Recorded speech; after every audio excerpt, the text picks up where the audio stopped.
ดูตัวเล็กๆได้4-5 ตัวนะครับพอตัดเล็บไปก่อน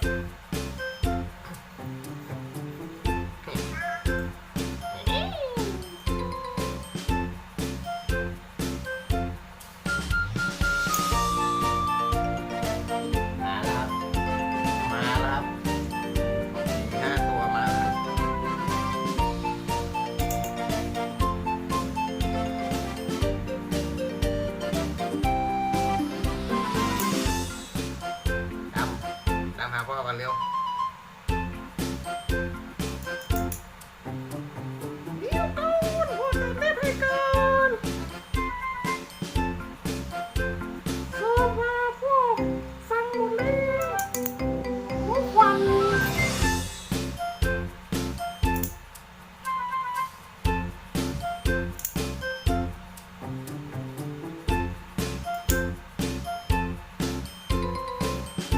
ไม่ดื้ออ้วน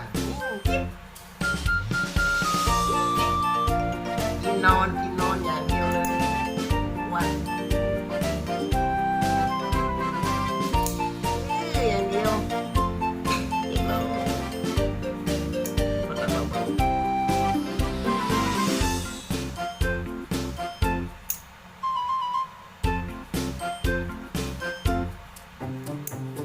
รอละรอละรอละรอละ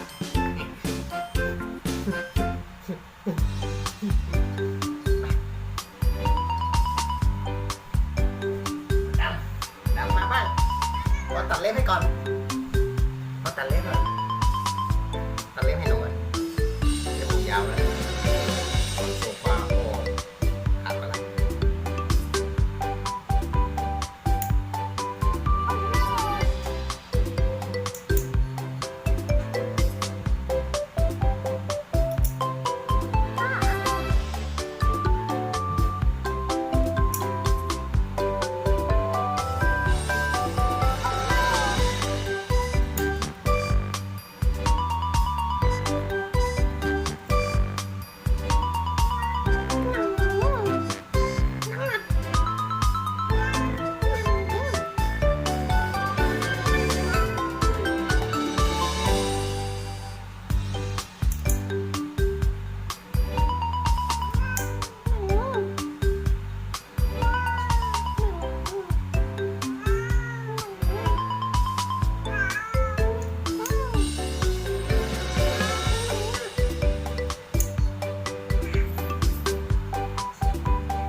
ตัวนี้เลยตัวนี้เลยประจำที่บ้านเลย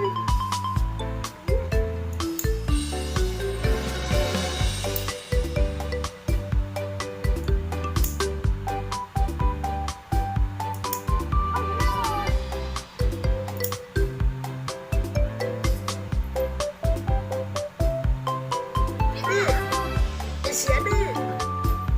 เดี๋ยวก่อนมาเล่น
ยวนี่ทองเปียว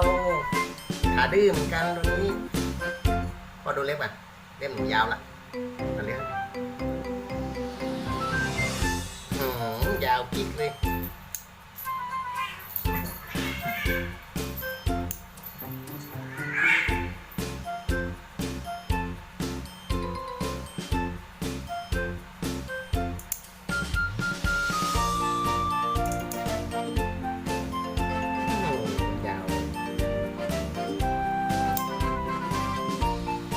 ทองเปียวตัวนี้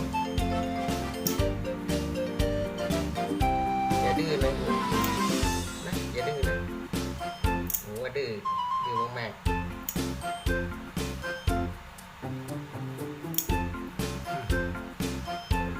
น่ะ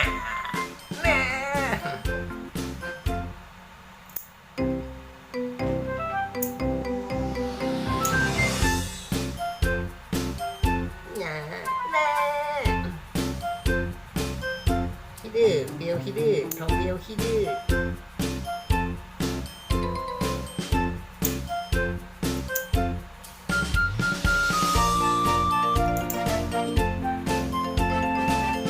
อ้าวเสร็จทองเบียว